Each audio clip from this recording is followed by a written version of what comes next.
నమస్కారం. ఈటీవీ 360కి స్వాగతం. ముందుగా ప్రధాన అంశాలు. మద్యం కుంభకోణం కేసులో రాజ్ కసిరెడ్డి కోసం సిట్ వేట. హైదరాబాద్లోని ఇల్లు, కార్యాలయాల్లో ఏకకాలంలో సోదాలు.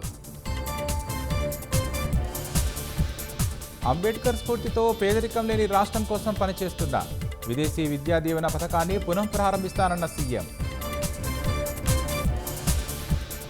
వైసీపీ హయాంలోనే టీటీడీ గోశాలలో అక్రమాలు జరిగాయన్న ఈవో. హిందువుల మనోభావాలను భూమన దెబ్బతీస్తున్నారని ఆక్షేపణ.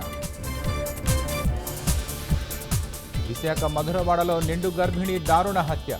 దంపతుల మధ్య వివాదంలో పీక పిసికి చంపిన భర్త.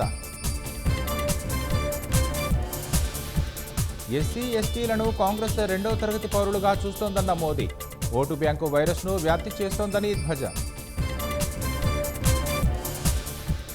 ఆర్థిక నేరస్తులు Mohul Chokshi బెల్జియంలో arrest.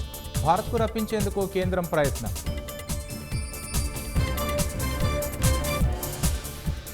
Trump సుంకాలపై China మరిన్ని ప్రతీకార చర్యలు. అమెరికాకు అరుదైన ఖనిజాలు, లోహాల ఎగుమతుల నిలిపివేత. గోల్కొండ గనుల్లో దొరికిన అరుదైన వజ్రం వేలానికి సన్నాహాలు. 300 నుంచి 430 కోట్లు ధర పలకొచ్చని అంచనా.